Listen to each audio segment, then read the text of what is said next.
Fatty लिव्हरच्या पेशंटमध्ये आजकाल म्हणतात की इंटरमिटंट फास्टिंग आणि टाइम रेस्ट्रिक्टेड डायटिंग केलं तर खूप चांगला इम्पॅक्ट होतो. तुमच्या पेशंटला तुम्ही सजेस्ट करता का? नक्कीच. आता ओव्हरऑल पेशंटची हेल्थ कंडिशन काय आहे याच्यानुसार आपण हे सर्व डिसाईड करतो. परंतु मॅक्सिमम पेशंटमध्ये फॅटी लिव्हरच्या इंटरमिटंट फास्टिंग आपण रिकमेंड करतो.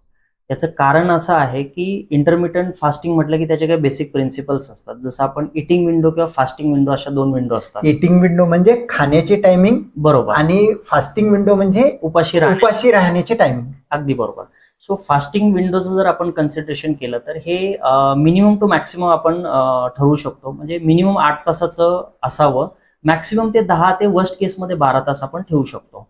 परंतु जेवढं इटिंग विंडो स्मॉल असेल तेवढं त्याच्यामध्ये फायदा आपल्याला जास्त बघायला मिळतो. जसं आता आपण आयडियल जर इटिंग विंडो बद्दल बोलायचं म्हटलं तर 8 तासाची एक आयडियल इटिंग विंडो असते. म्हणजे खाण्याची जी टायमिंग आहे, तुम्ही 2 मील खाताय, 3 मील खाताय, 3 वेळा खाताय, सगळं ते 8 घंट्यामध्ये व्हायला पाहिजे. बरोबर. अगदी त्या 8 तासामध्ये जर तुम्ही जेवण पूर्ण केलं आणि त्याच्यानंतर जे तुमच्याकडे जे तास उरतात फास्टिंगचे, तर त्या तासामध्ये काय आहे की सिम्पली आपल्या बॉडीमध्ये जे काही स्टोर्ड फॅट असतं बॉडी ती वापरायला सुरुवात करते, जेणेकरून तुमच्या ऑर्गनवरती असणारे जे फॅट आहे जसं लिव्हरचं, ते फॅट रिव्हर्स मेटाबॉलिझम म्हणजे तो एका फेजच्या नंतर काय होतो, बॉडीला तुम्ही देत राहतो, खात राहतो. खाल्लेलं जर का जेवण बंद असेल तर बॉडीमधला जो एक्सेस चरबी आहे त्याला तो reverse utilization stored form of energy utilization मध्ये यायला सुरुवात होते आणि मग त्याच्यामुळे चरबीचं प्रमाण हळूहळू कमी होतं.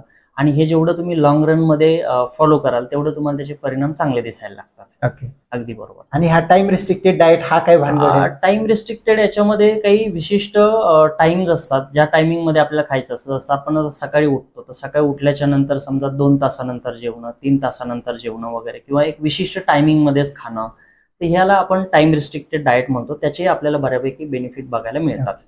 नेमकं म्हणजे तुम्ही खाण्याचं टायमिंग लिमिट करणे, भूक राहण्याचं टायमिंग जास्त वाढवणे, आणि ते पण तुमचे टाइम रेस्ट्रिक्टेड म्हणजे तुम्ही उठल्यानंतर जे काही आपण म्हणतो की सूर्योदयाच्या नंतर खा, जितकं शक्य तितकं लेट करून ठेवा. उठलं तुम्ही, सूर्योदय झालेलं आहे, तवाच्या तवा काहीतरी खाण्यापेक्षा शरीराला भूक ठेवण्याची एक आदत घाला, जेणेकरून त्याच्यामध्ये तुम्हाला जे तुमच्या बॉडीमधले एक्सेस फॅट आहे तो रिव्हर्स मेटाबॉलिझम व्हायला चालू होतो. अगदी बरोबर. आणि संध्याकाळी 12 वाजता आणि 10 वाजता तुम्ही बिर्याणी आणि हे खाण्यापेक्षा संध्याकाळी जितकं शक्य आहे तितकं लवकर खा. सूर्यास्ताच्या वेळेला जैनमध्ये ज्यूज मध्ये खातात तसं सूर्यास्ताच्या टायमामध्ये खा किंवा त्याच्या अगोदर खा, म्हणजे तुमचं टाइम इंटरमिटंट फास्टिंग पण होईल, जेणेकरून कमी वेळामध्ये खाणार आहे, तुमचं टाइम रेस्ट्रिक्टेड पण डाएट होईल, आणि जो काही प्रिन्सिपल आहे सूर्याची जी काही एनर्जी आहे त्या एनर्जी सोबत आपल्या बॉडीचं फंक्शनिंग डायजेशन चांगलं होतं म्हणतो. आणि त्या कंडिशन मध्ये तुम्ही तितकं रेस्ट्रिक्ट करून ठेवलं तर तुमचं रिव्हर्स मेटाबॉलिझम होऊन तुमची इन्सुलिन सेन्सिटिव्हिटी पण वाढेल आणि बाकी सगळं वाटेल असं म्हणताय. अगदी बरोबर.